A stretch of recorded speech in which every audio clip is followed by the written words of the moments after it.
Marlène et Jean-Claude sommes très heureux de te présenter une émission très spéciale afin de comprendre les faits d'actualité. Merci pour ta fidélité. Oh, quel bonheur pour moi de te retrouver aujourd'hui. Un immense bonheur, tu sais pourquoi? Parce que le thème du jour me donne une image, une belle image qui réside dans mon cerveau. Le thème, c'est un char de feu. C'est pour la deuxième fois que cette expression apparaît dans la Bible. Mais en fait, en y pensant attentivement, c'est pour la première fois. La référence se trouve dans 2 Rois chapitre 2, verset 11. 2 Rois 2, verset 11. Un char de feu. 2 Rois chapitre 2, verset 11. Prions. Notre Seigneur et notre Dieu, merci Seigneur pour ton amour. Merci pour la parole. Merci pour la certitude que tu entends et exauces la prière de tes enfants. Merci pour le bonheur de te connaître. Alors que nous prendrons le temps maintenant, Seigneur, pour étudier la parole, merci de nous éclairer encore et permets que notre existence sur cette terre soit pour ta gloire et ton honneur. Cet esprit, merci de nous accompagner et de nous éclairer, nous t'en prions, au nom de Jésus et pour ta gloire éternelle. Amen. Waouh!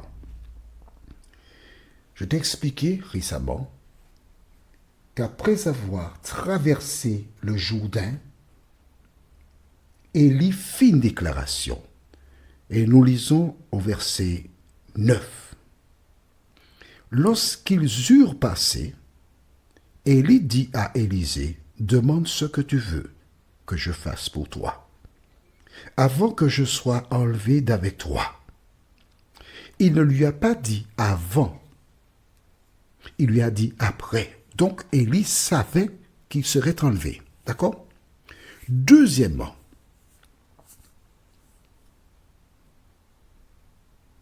il avait à cœur d'équiper Élisée. Parce que Dieu lui avait dit, tu iras chercher Élisée pour qu'il te remplace. Et parce qu'Élisée va le remplacer, Dieu le lui avait déjà dit, il sait qu'il y a quelque chose qu'il doit faire ou qu'il peut faire pour Élisée. Et c'est pourquoi il demande à Élisée, demande ce que tu veux que je fasse pour toi. Cette phrase est intéressante, à plus de titres. Pourquoi? Quand Jésus était sur terre et une personne venait lui demander d'intervenir, que disait-il? Que veux-tu que je te fasse? L'aveugle Bartimée l'a appelé, Jésus, fils de David, aie pitié de moi. Jésus s'arrêta et dit, amenez-le-moi, qu'il vienne. Il s'est levé de bond. Il a jeté son manteau. Il a été vers Jésus. Et qu'est-ce qu'il dit? Jésus lui dit, que veux-tu que je te fasse? Qu'attends-tu de moi? Or, nous voyons que Élie demande à Élisée, demande ce que tu veux. C'est toi qui demandes. C'est toi qui connais tes besoins. C'est toi qui connais ta situation. Demande ce que tu veux. Waouh! Et la Bible ne nous donne pas tous les détails. Nous ne savons pas combien de temps qu'Élisée prend pour lui répondre. Mais il lui répond avec une certaine hardiesse. Il ne le demande pas. Lisons ce qu'il a dit.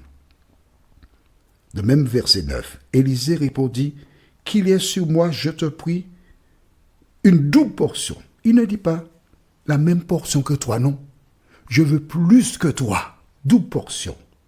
Attention, il ne cherche pas à avoir double portion pour se faire voir.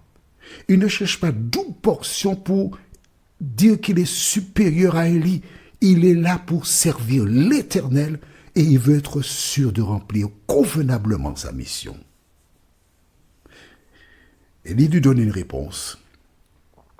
Et ensuite, lisons, verset 10. Tu demandes une chose difficile. Mais si tu me vois pendant que je serai enlevé d'avec toi, cela t'arrivera. Ainsi, sinon, cela n'arrivera pas. Et le verset qui suit, le verset du jour, verset 11. Comme il continue à marcher en parlant, voici un char de feu et des chevaux de feu les séparèrent l'un de l'autre, et Élie monta au ciel dans un tourbillon. Attention. Ils sont en train de marcher tranquillement. Élie sait que l'heure est arrivée. Il avait l'information. Dieu avait dit à Élie, certainement, quand tu traverseras le Jourdain, ce sera le moment où tu seras enlevé, séparé, et tu partiras seul. Élisée ayant fait part de sa demande, il continue à marcher. Combien de temps après, je ne sais pas. Mais je sais que c'est après le passage du Jourdain. Le rendez-vous, c'était après le passage du Jourdain. Élie savait que c'était après le passage du Jourdain. Il avait l'information. Les gens savaient qu'il serait emporté. Tu as bien vu. Les fils des prophètes qui étaient à Bethel le savaient. Les fils des prophètes qui étaient du côté de Jéricho le savaient. D'accord? Mais à quel moment il y a qu'Élie seul qui savait? De la même manière, rappelle-toi, quand Aaron devait mourir, Dieu informa David en lui disant, tu vas monter avec Aaron et son fils Éléazar. Et là, tu enlèveras ses vêtements que tu mettras sur son fils. Il mourra et tu l'enterreras. Quand Moïse devait partir, Dieu lui a dit de même, tu vas monter. Et là, Moïse est monté seul, tout seul, comme un grand. Et quand il mourut, c'est l'Éternel lui-même qui enterra Moïse. Il n'y avait personne. C'était une affaire entre Dieu et Moïse. Mais étant donné que Moïse le savait, il avait déjà informé Josué qui devait le remplacer. Et quand la journée est achevée, on n'a pas vu Moïse revenir. Josué a annoncé au peuple, l'Éternel a récupéré Moïse. Vois-tu? Donc les informations sont données par Dieu de manière individuelle, précise aux personnes concernées. Prenons notre exemple. Un jour, Abraham dormait et Dieu s'est présenté à lui en lui disant, Abraham, offre-moi ton fils, ton unique, en sacrifice. À son réveil, il a préparé ses effets et a dit à son épouse, mon amour, je pars, je vais offrir un sacrifice à l'Éternel. D'accord. A-t-il dit à son épouse qu'il va offrir Isaac? Jamais. Il ne pouvait pas le faire. Pourquoi? Parce que Dieu ne lui a pas dit de révéler à son épouse ce qu'il fera. Un jour, Dieu m'a donné une révélation. Et quelque temps plus tard, c'était un mois de décembre, il m'a donné la révélation le 6 octobre, date de naissance de mon père. Et au mois de décembre, j'étais avec des amis. Lucette, son époux Roro et Juju. Et tandis que nous cheminions du côté de Trinité, Roro m'a dit, tu sais, Dieu m'a donné un songe. Et tu es concerné.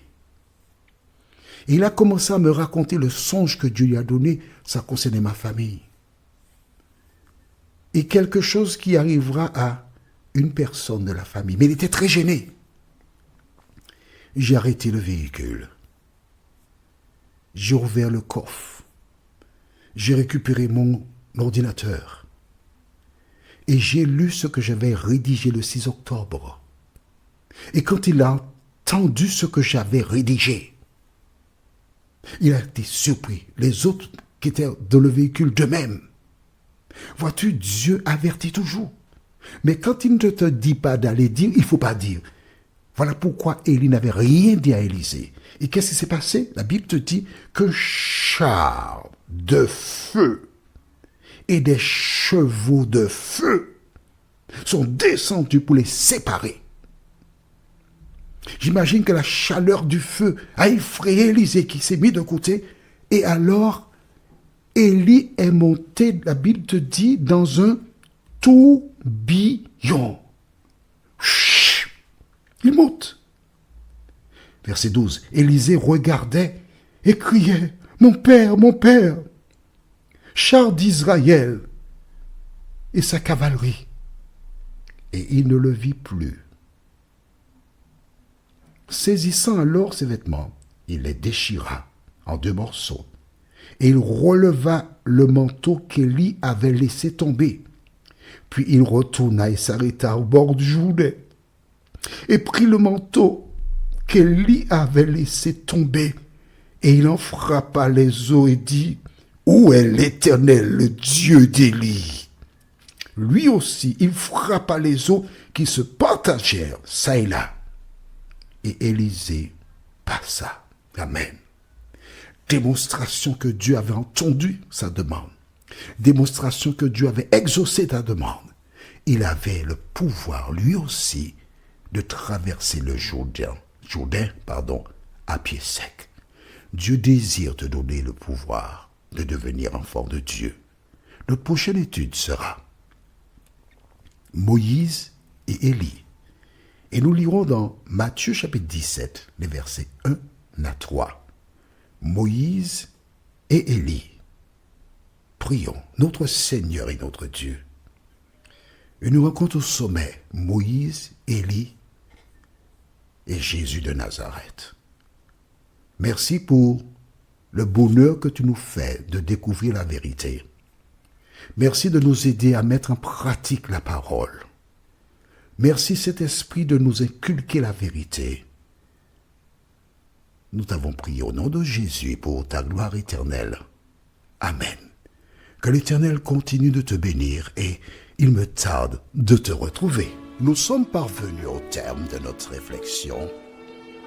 Si d'aventure tu as une question, il te suffit d'envoyer un message par le biais de WhatsApp au numéro suivant, plus 596 696 88 93 93. Et alors Jean-Claude, moi, je me ferai un réel plaisir de répondre à ta question.